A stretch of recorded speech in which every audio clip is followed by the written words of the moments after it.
বাংলার খবর এই মুহূর্তে নজর রাখবো। চাকরি হারা শিক্ষকদের এই মুহূর্তে তাদের বিরুদ্ধে মামলা রুজু করেছে বিধাননগর পুলিশ, এমনটাই জানা যাচ্ছে। বিশেষ করে সরকারি সম্পত্তি নষ্ট করা, সরকারি কর্মচারীদের কাজে বাধা দান সহ একাধিক অভিযোগ এবার উঠে আসছে তাদের বিরুদ্ধে। বিস্তারিত প্রসঙ্গে যাওয়া আমাদের সঙ্গে যুক্ত হয়ে গেছে শান্তনু পান, পশ্চিমবঙ্গ থেকে প্রতিনিধি।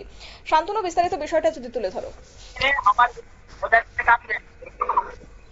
একেবারে তোমাদের জানিয়ে রাখবো যে গতকালের যে ঘটনা, সেটা কিন্তু শিক্ষকরা যে আন্দোলন করছিল সেখানে সরকারি সম্পত্তি নষ্ট হয়েছে এমনই কিন্তু পুলিশের অভিযোগ, এবং পুলিশের পক্ষ থেকে শতপ্রণোদিত মামলা রুজু করা হয়েছে। যার ফলে কিন্তু শিক্ষকরা যারা আন্দোলনরত শিক্ষকরা তারা কিন্তু হতভম্ব হয়ে পড়েছে। একদিকে তারা চাকরি হারিয়েছেন, আবার যখন তারা আন্দোলন করতে গেছেন সেখানে বলছে সরকারি সম্পত্তি নষ্ট হচ্ছে। তাহলে আদৌ তারা করবেনটা কি? তারা কি হাত গুটিয়ে বাড়িতে বসে থাকবেন? তারা বলছেন যে এটা পুলিশের পক্ষ থেকে যাতে আন্দোলন বন্ধ করে দেওয়া যায়, সেই জন্য কিন্তু এক প্রকার চাপ, এমনটা কিন্তু তারা মনে করছেন। শতাব্দী, একেবারে এখন তাদের কি অভিযোগ রয়েছে বা তারা কি বলছেন চাকরি হারা শিক্ষকরা?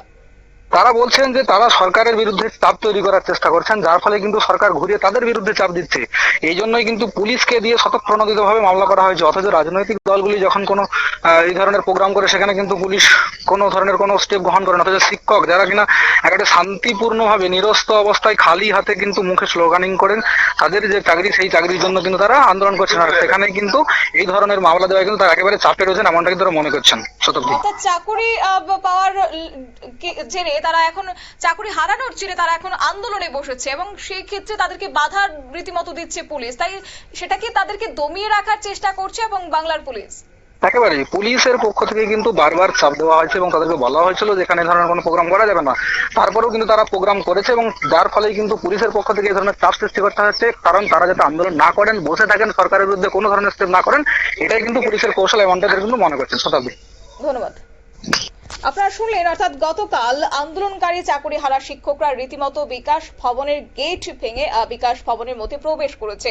কিন্তু গভীর রাত পর্যন্ত বিকাশ ভবনের কর্মচারী এবং সেখানে বিভিন্ন কাজে আসা সাধারণ মানুষকে আটকে রাখা হয়েছে।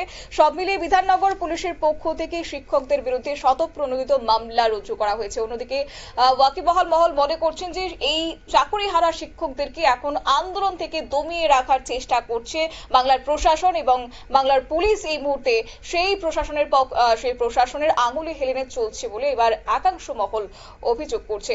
নিয়ে নিচ্ছে ছোট্ট একটি বিজ্ঞাপন বিরতির সঙ্গে থাকুন।